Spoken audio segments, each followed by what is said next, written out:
Welcome back नाजरीन। जैसे कि ब्रेक पे जाने से पहले हमने कहा कि 27वीं तरमीम और जो अभी ताज़ा खबर आई है जजेस के इस्तीफ़े के हवाले से, उस पे अब हम सियासी मौक़िफ़ जो है वो लेंगे। इस सारे मामले पे बात करने के लिए हमारे साथ मौजूद है बिलाल अज़हर कयानी साहब, वज़ीर मुमलिकत ख़जाना और रेलवे, और हमें ज्वाइन किया है शेर अली अरबाब साहब ने, रहनुमा है Pakistan Tehreek Insaf. Welcome to the show gentleman.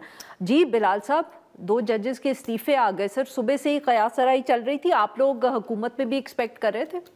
जी बिस्मिल्लाहिर्रहमानिर्रहीम। आरिफा साहिबा बहुत शुक्रिया जी अपने शो में दावत देने का। नहीं जी, मुझे तो फ्रैंकली आपके पास इधर आके स्टूडियो में ही पता चला है, तो ना कोई ऐसी तवक्को थी, ना ही कोई इस बारे में बातचीत हुई। अच्छा, आपको नहीं लग रहा था कि जो 27वीं या 26वीं तरमीम पास हुई है उसके बाद अदलिया में भी कुछ हम कह सकते हैं कि खलबली सी मची हुई थी, कुछ लोगों के तहफ़्फ़ुज़ात थे? नहीं देखिए, कुछ जजेस के अपने अपने व्यूज़ हैं।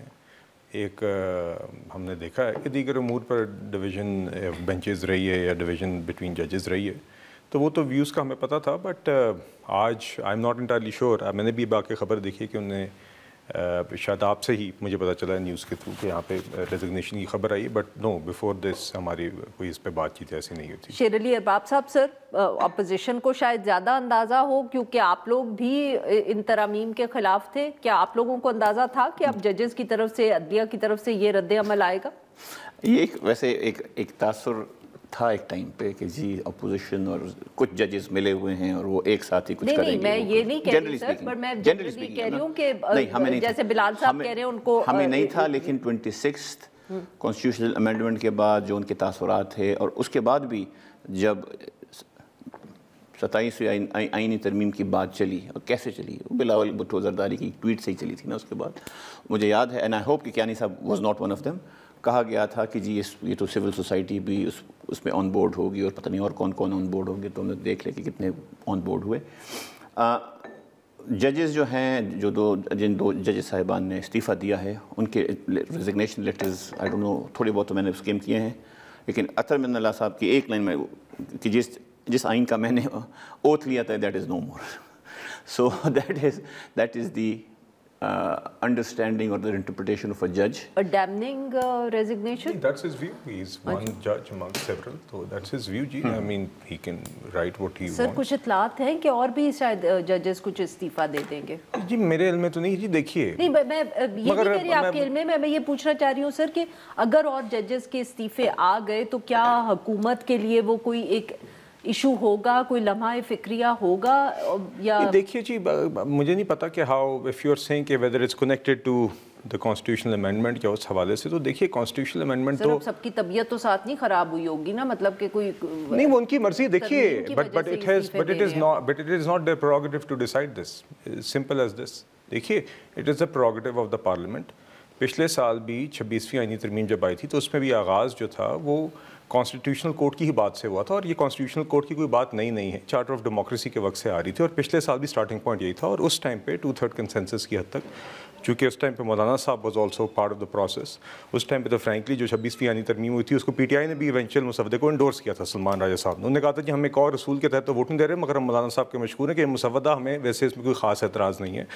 तो उस वक्त as a compromise to achieve consensus constitutional benches पे बात आई थी। एक साल के तजर्बे के बाद अब हमने फिर रिकन्सिडर किया, वी थिंक कि after this experience constitutional court जो ओरिजिनल थॉट थी उस पर जाना चाहिए। क्या फ़र्क है सर दोनों में, बेंच में और कोर्ट? देखिए जी, बुनियादी तौर पे and frankly we were guided also by our law minister, और दीगर बार्स भी हैं, और आपने देखा जो बार्स भी जिनकी रिसेंट इलेक्शंस में विक्ट्री हुई वो भी वही थे जो कि शुरू से कॉन्स्टिट्यूशनल कोर्ट्स का आइडिया सपोर्ट करते हैं। मगर बुनियादी तौर पे बात ये थी कि हालांकि कॉन्स्टिट्यूशनल बेंचेस के ऊपर भी court with in the court की बात आ रही थी, फिर अक्सर ये बात होती थी कि हालांकि इस डिवीजन से थोड़ी इंप्रूवमेंट आई है कॉन्स्टिट्यूशनल के बेंचेस से, मगर 15% केसेस वहाँ पे लगते हैं, मगर 50% जजेस का टाइम फिर भी लग जाता है। So perhaps the original idea of having constitutional issues address separately will be better dealt with a separate court all together.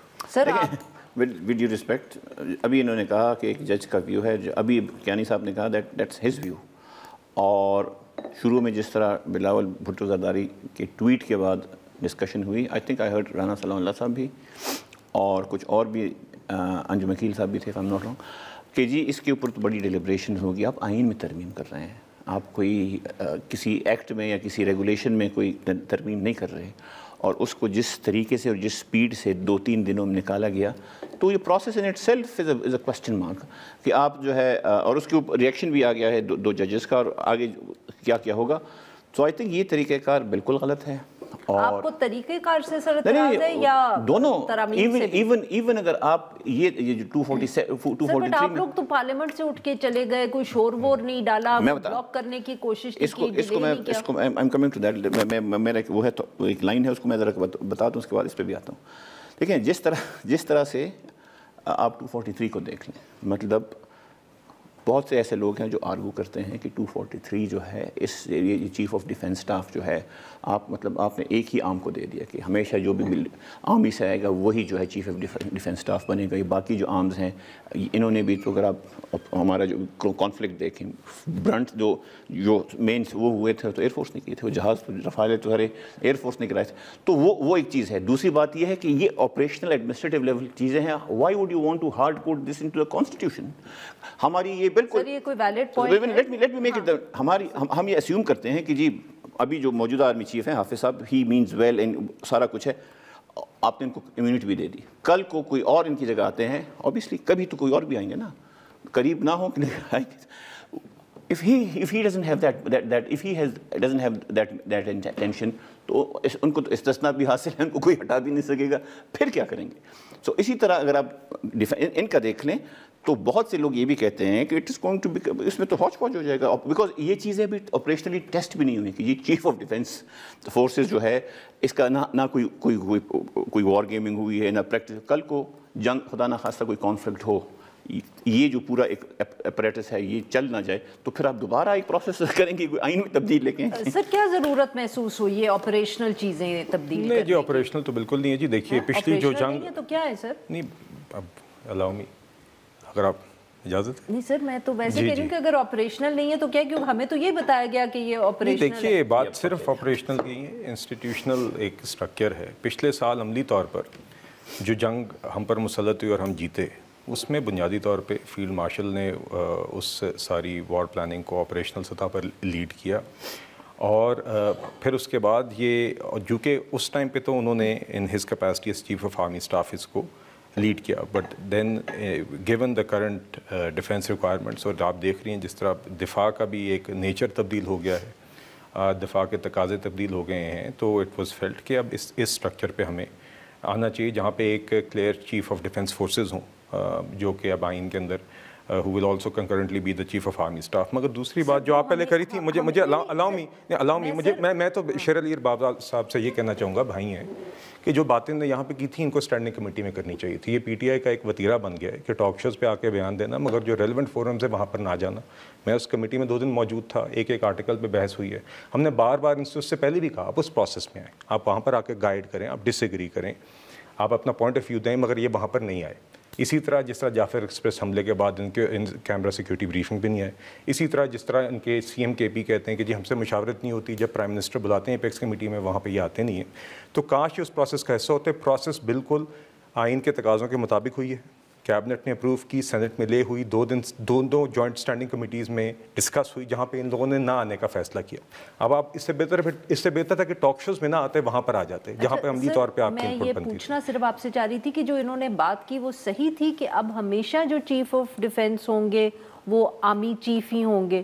G at the moment تو جی آئین میں بالکل آرٹیکل 243 کے اندر chief of army staff will also concurrently be the chief of defence forces. یہ بات درست ہے. ٹھیک ہے, تو مطلب کہ جو جوائنٹ چیف کا تو ٹیکنیکلی ایٹ لیسٹ تھیوریٹکلی تو یہ پروسیس تھا نا کہ کوئی بھی بن سکتے ہیں, مطلب کہ کوئی بھی سروس چیز, اب وہ آپشن نہیں ہے ہمارے پاس. نہیں جی, چیف آف جوائنٹ اسٹاف کا office will be abolished from the 27th of November onwards.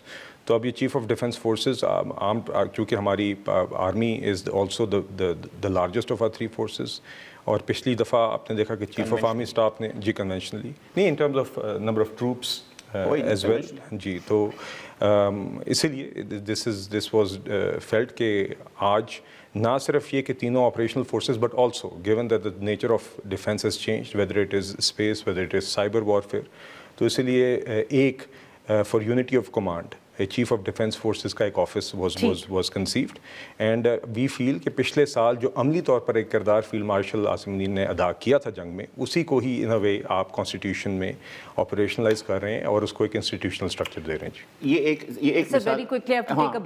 मिसाल दे रहे हैं, लेकिन इससे पिछले वाला जो मिसाल था जिसमें वी शॉट डाउन पुलवामा वाला जो था, हमने जो इंडियन पायलट पकड़ा था, उसमें कहा यह जाता है कि army chief was not in favour of retaliation, it was the air chief and the CJ, जो अभी अबॉलिश हो गया, chairman joint chief, they basically scuttled his वो and they prevailed upon him.